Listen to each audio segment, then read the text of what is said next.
Next, we'll move to the next session, that is poetry reading.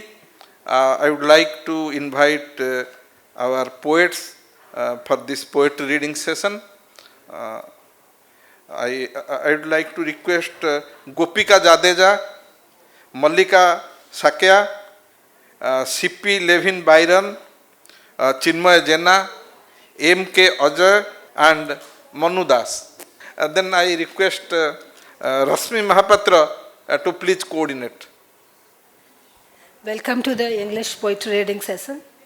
So I think all the poets have arrived on the dais. So now please I request Mallika to come and recite her poem. Thank you very much. It's a very tall order to recite poems after such beautiful singing. And I think the only way I could do it is because I have a plane to catch. So maybe that pressure kind of makes you function. Like I explained in the earlier panel, I actually write poems in Nepali. And so it's been actually really wonderful to listen to some Oriya. And although I don't speak Oriya, I realize that there's some commonality between South Asian languages, and I do get quite a lot of it. So I took permission from the organizer to read one poem, a short poem in Nepali first, and then the translation in English, and then English for all other poems. Because the poems were written actually in Nepali, and I translated them myself in English, but I feel the soul of the poem remains in the Nepali version. So it's a short poem called Ritu Gaman. I'll read the translation later, but even though you don't speak Nepali, please bear with me.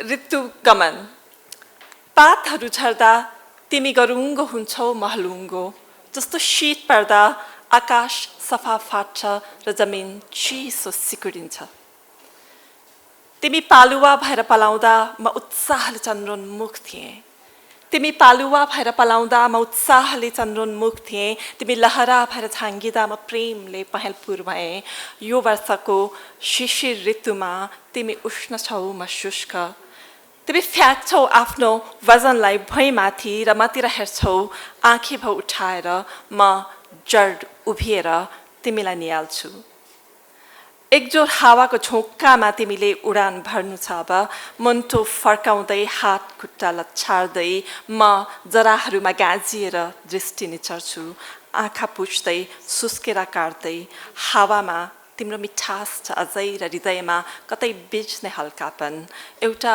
ऋतुको बहिर्गमन अर्को ऋतुको अन्तर्गमन So I've translated it as autumn's farewell. A tree is to feel the lightness when it gracefully sheds its leaves. It's the leaves that bear the burden of withering, just as the sky clears bright when softly the dews drop. It's the earth that condenses under the cold's freezing thrall. When you sprang as a tender shoot, my enthusiasm soared, almost touching the moon's pursuit. As you thickened, much like the creeping vines, I basked in the golden hues of my love for you, like a bountiful harvest. But now, with autumn's arrival, a change is imminent. You have withered, and much strength within me wanes as well. You lay your burden upon the weary earth's chest and gaze at me, your brows in a silent plea. Bound by my roots, I cast a helpless glance at you. At a few gusts of the wind, at any moment you are meant to soar, to take your destined flight, perhaps lingering back even as your limbs are being pulled away. Here I stand, rooted and bound, my hands waving with a heavy heart, feet digging deeper into my roots, palms wiping away tears. Even as the melody of your essence lingers in the air, an aching lightness spreads somewhere in my heart's lyre. Here I mark the end of one weather and the beginning of another. The second poem is Birth of a Birthday. Nama, Rupa, spirit and body, rising and setting amidst it, live on an endless web of illusions. Life is a pointless vortex. Its core remains unconsecrated, unoffered, unawakened. And suddenly a contractual entity springs forth from within me. I tuck it snugly into my briefcase. She occasionally marks her presence out of courtesy. At the immigration checkpoints, at the chambers of contemplation, at some joyous festivities, God plays the role of quintessential I. At times, her radiance echoes the affection of those who hold me dear. At other times, it just mirrors the costs of rice and lentils. And yet other times, it embodies an assembly of illusional shadows or the destiny of becoming an entity mere contractual.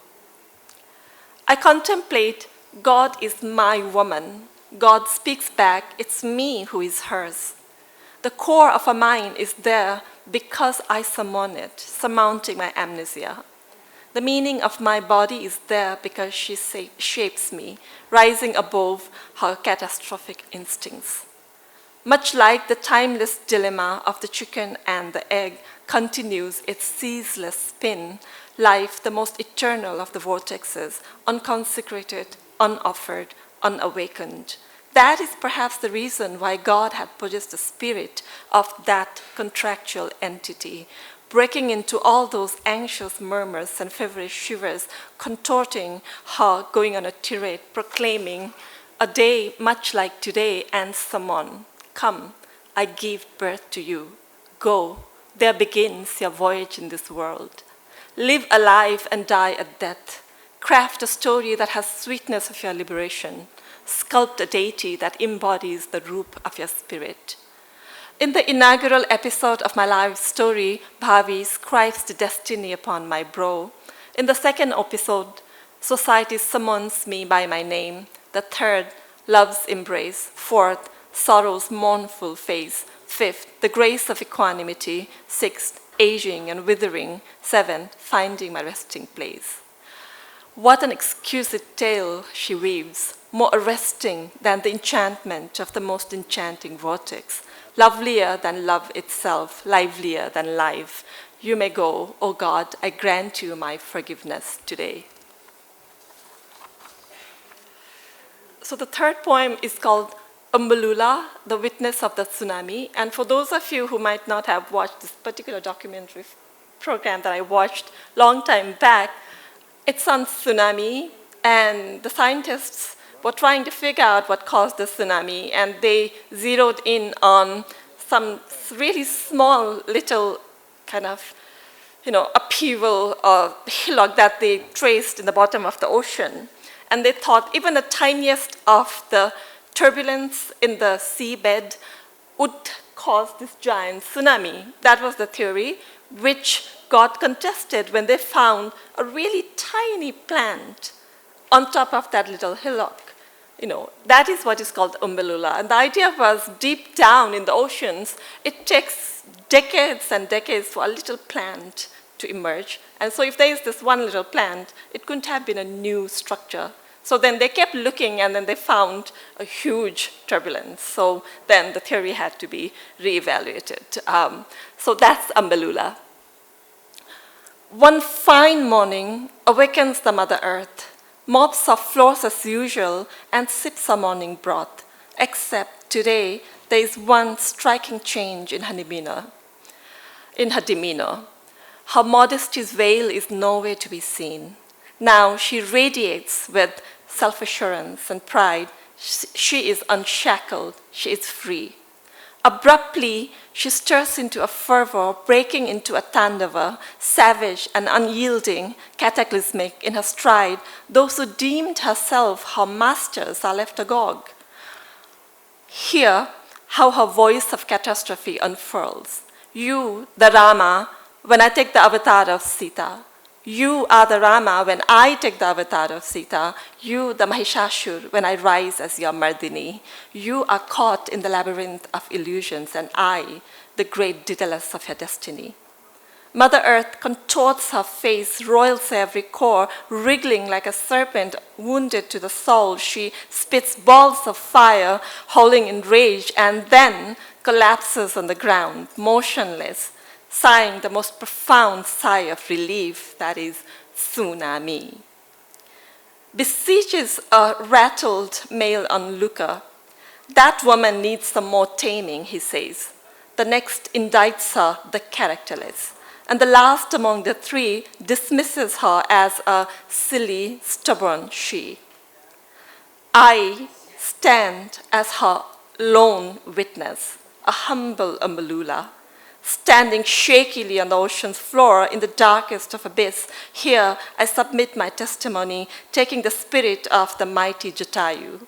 Listen, I attest it was really her, the great Mother Earth. She came, and that was the path she took to leave. She urged me as she passed on. You are my sole witness, Umbulula. Survive and speak. From the beginning to the end of the time, she implored, she pleaded, wrapping me in the earthliest of an embrace, and then she left.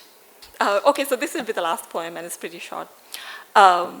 You and I, we share the exchanges of our arrival and farewell. Between us stands an unseen threshold. I step in from outside, just as you step out into the open. At a different moment, I depart and you come inside. My shadow lingers behind in your company, now outdoors, now indoors. At times, I rest within the embrace of your shadow's warmth. Or I wander through the garden hand in hand with the shadow's gentle darkness. But when it goes missing amidst the bustling crowd, I anxiously seek your shadow within the bounds of my horizon to the best of my ability. And when it escapes my vision's frontiers, I beseech, I revolt, to unlatch that door. And in that instance of ajar opening, I hurriedly gather all that I may of the riches. If within, the treasures of your scattered belongings, if outside, the joys of your sunlight, the grandeur of your mountains. And planting the seeds of these, I await the season of harvest. Yet, within there lies the most profound irony that I must depart once more before the yield is ripe, much like the setting sun or the waning twilight moon. And here we go, I depart again, inside if outside, outside if within, and so do you. Thank you.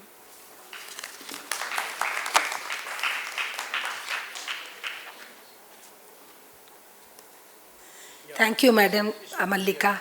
So beautiful poems. We are fortunate to hear from you.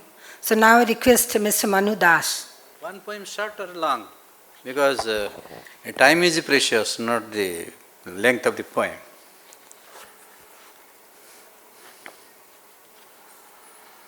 Well, my poem, Kabir 2014. Your empire was made of ignorance, right? Our faith was sealed in the lacquer of deception, right? No document, no guarantee was served to anyone, right? You invented a translucent smokescreen, purveyed platitudes that we were looking for, much to our delight, right? Thank you.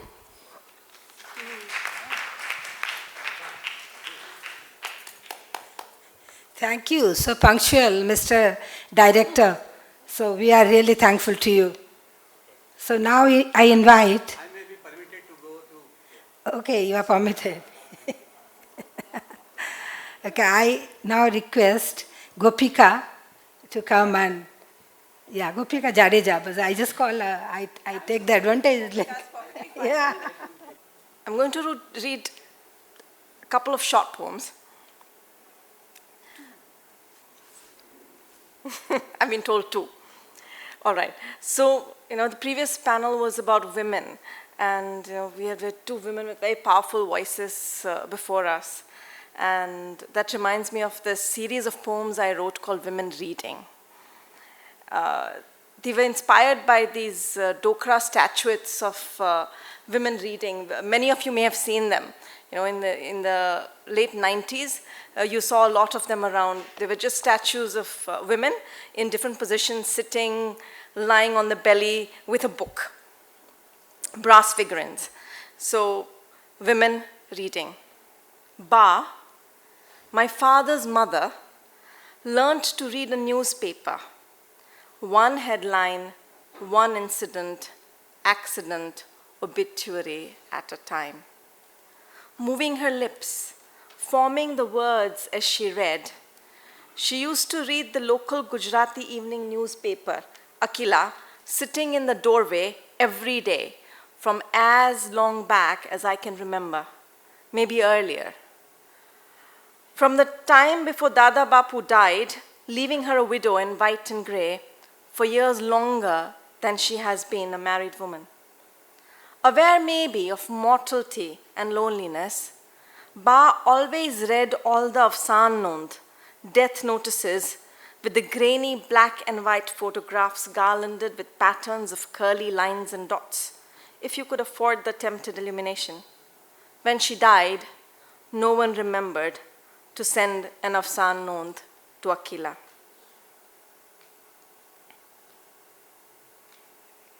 The second poem is called Miana, and it's from a longer project that I've been working on, writing against the grain of British colonial histories. Miana is the name of a community in Western India. Miana. Hurbaima looked after the zanana. No, not a harem.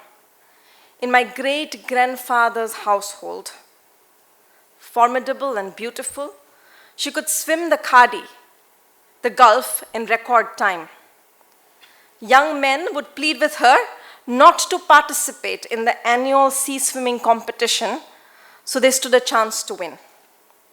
Hurbaima could harvest bales of chernu ghas, seagrass, swim across the Gulf, keep an iron grip on the household.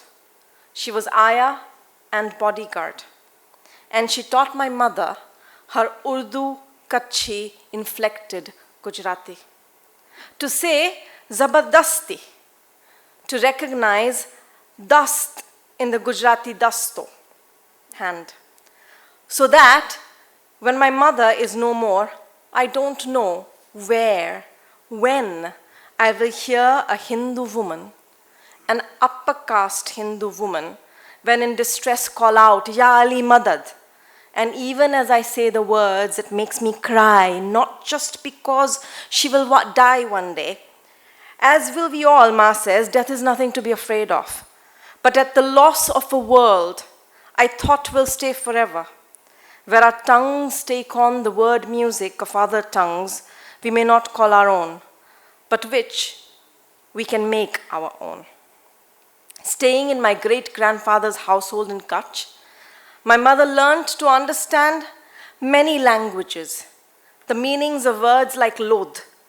Her cousin, hankering for adventure on a long summer day, persuaded Ma to go on to shore with Hurbaima to do some lodh. Excited, obedient child that she was, Ma ran to her mother and asked if she could do some lodh with Hurbaima. Before asking Ma whether she knew what the word meant, Nanima gave her what Indian mothers call one tight slap. Then she told her that lodh means to fish, to kill for leisure or for food, unacceptable to my idealistic grandmother who had turned vegetarian in a family where shikar was the norm. I learned that the meanings of words are made by the story they find themselves in. Thank you.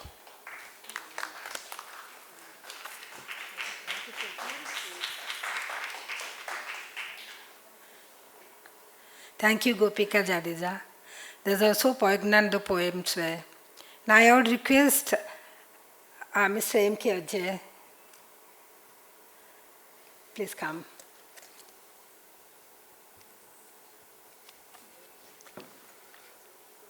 So I will read out two short poems. The first one is about war, and the second one is on meditation. And that second poem was written primarily because one of the things I do, apart from my regular day job, is being a meditation teacher. The first poem began as a poem in Malayalam, which is my mother tongue. So I actually wrote the first 2-3 lines in Malayalam, and then the rest of the poem was written in English, and later I translated everything into English. So I will actually start reading the first line in Malayalam and then read the entire poem in English. The poem is titled Marching to the Bugle. Bugle. And I will read the first line in Malayalam, and then I'll repeat the first line in English and rest of the poem in English. ഒരു നിഴൽ സ്വയം ഇഴയുന്നു ഹെൽമെറ്റിനു മുകളിൽ കൊല്ലപ്പെട്ട പ്രാവിനു മുകളിൽ.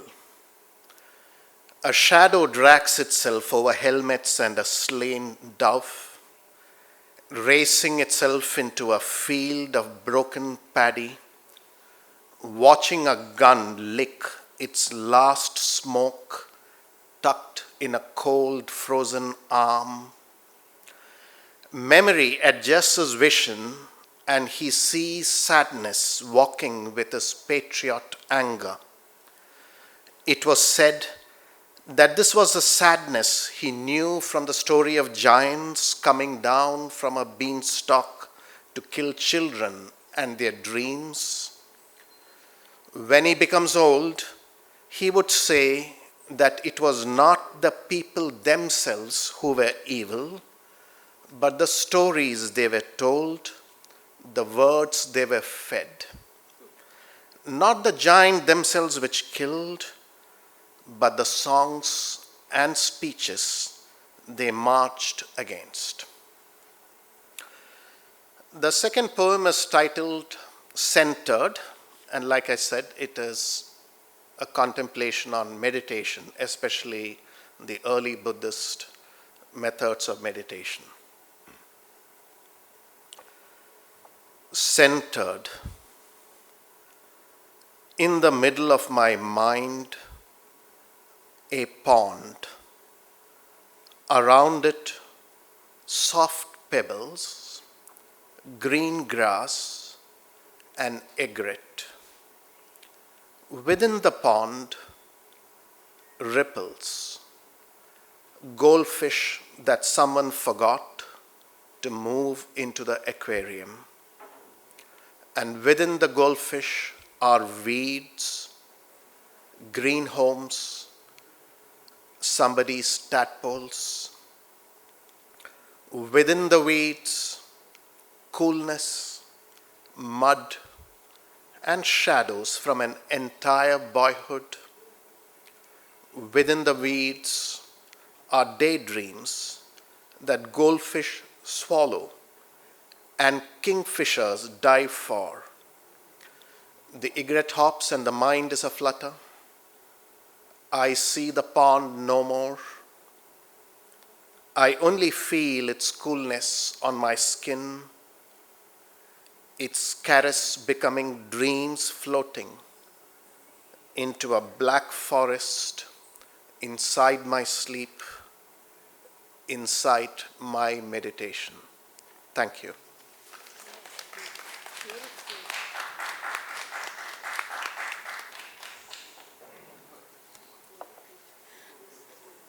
Thank you, Mr. M.K. Ajay. So beautiful, the poems. Now I request C.P. Levin Byron.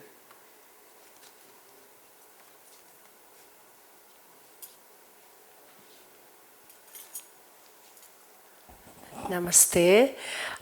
Because I don't have enough time, and I want to show you, to demonstrate you how the meeting with the Indian culture and the Indian people made a big impression on me.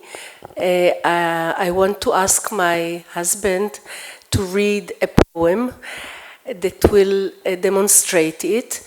And actually, this poem is a sort of a second writing or a sort of interpretation, an Indian interpretation of the story how the world was constructed or created in the Old Testament. As you know, the Old Testament says that God created by words the world in 6 days, and in the 7th day he rested. So that is the first chapter of Genesis in the Old Testament. Now we'll hear my interpretation of how India was created.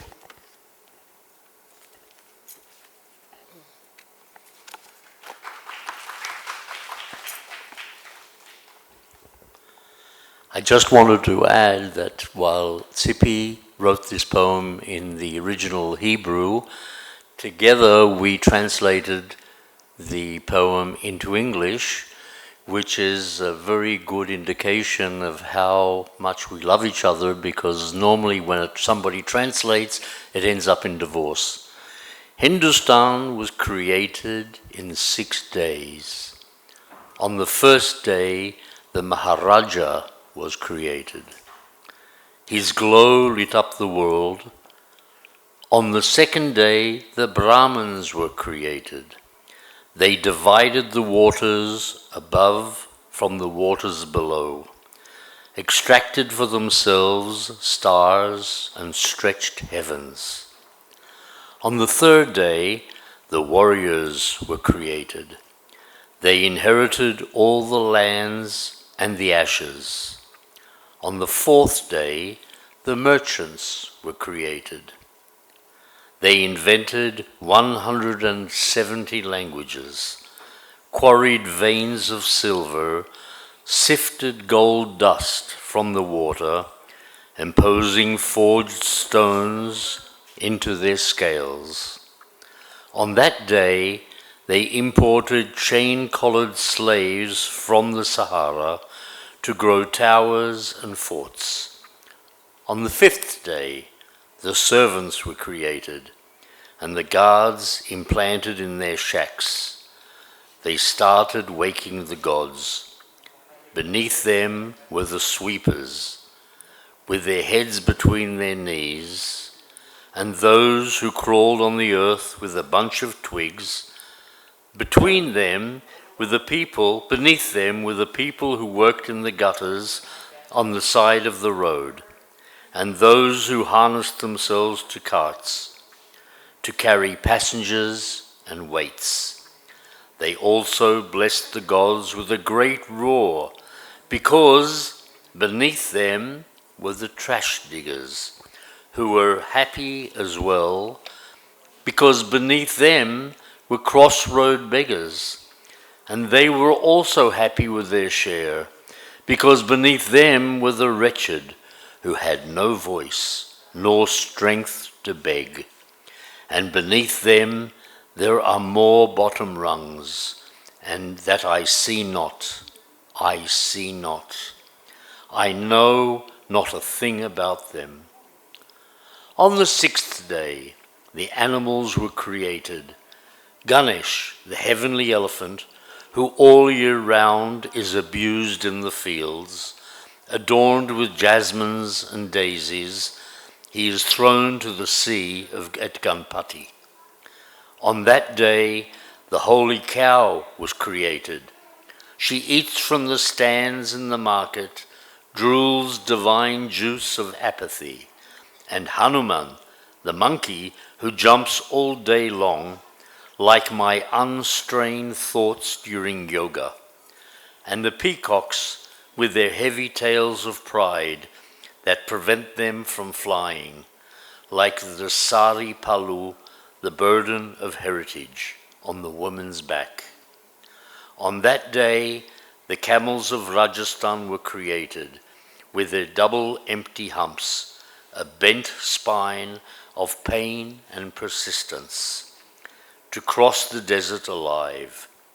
And the horse and its rider were created together, like the binary choice in India to bear or to be born, and the slippery decline in between them. And the cobra, whose hatred of the flute player, dormant in the basket, awakes to limit itself in the dance. And the big parrot emerged from the darkness of the first egg to read the signs and scream the future. On the seventh day, nothing had yet been accomplished. Mist came up from the earth and was slowly trapped in the fanning panka.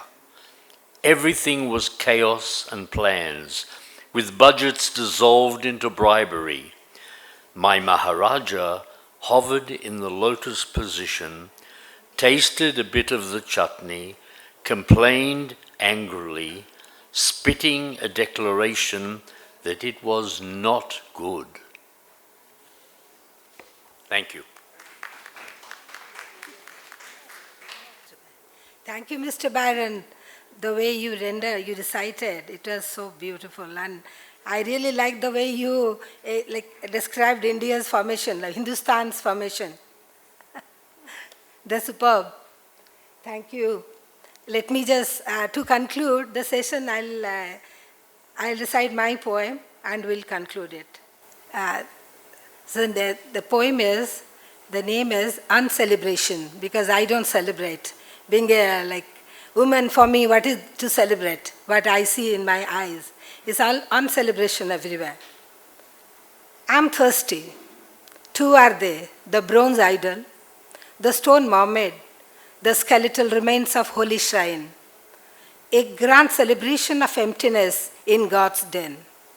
I try to infiltrate the forbidden land, guards judging my identity. A prominent crack in the wholeness, nectar is dripping, beehives are leaking. I'm hungry. Hungry are the angels, so the deities. I'm entering the sanctum sanctorum, the restless words choking the keyhole, the weak embracing ever-fluorescent darkness. Shuttered tunnel paves way, frayed strings of violins sing the poetry of life, feebly suppressed breathes.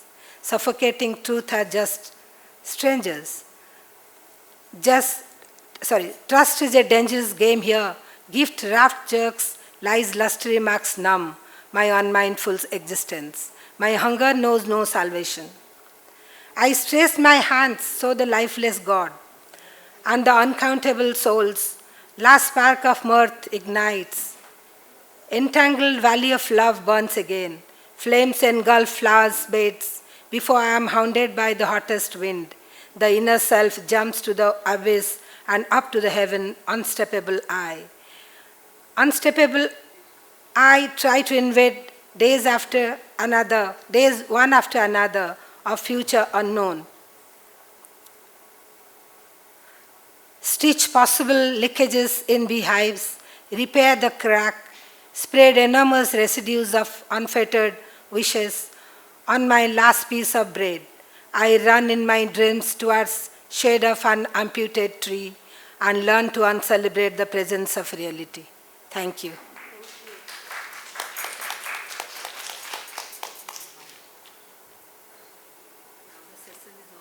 Okay, thank you. With this, we conclude this poetry reading session. We are very much thankful to the poets reading their poetry here, namely Gopika Jadeja, Mallika Sakya, C.P. Levin Byron, M.K. Ajay, Rasmi Mahapatra, and Manu Das. We are very much thankful to you. You have come, you recite your poems here, and made this poetry reading session a success. Thank you very much. We would like to thank our sponsors, namely J.M. Baxi, NMDC, EVOS Buildcon, Indian Oil, Life Insurance Corporation of India, Steel Authority of India, Jindal Steel and Power, Odisha Government, and our cultural partners, ICICR, our book partner, Oxford Bookstore, and our knowledge partner, Srushti Academy of Management and ASBM University. Thank you very much.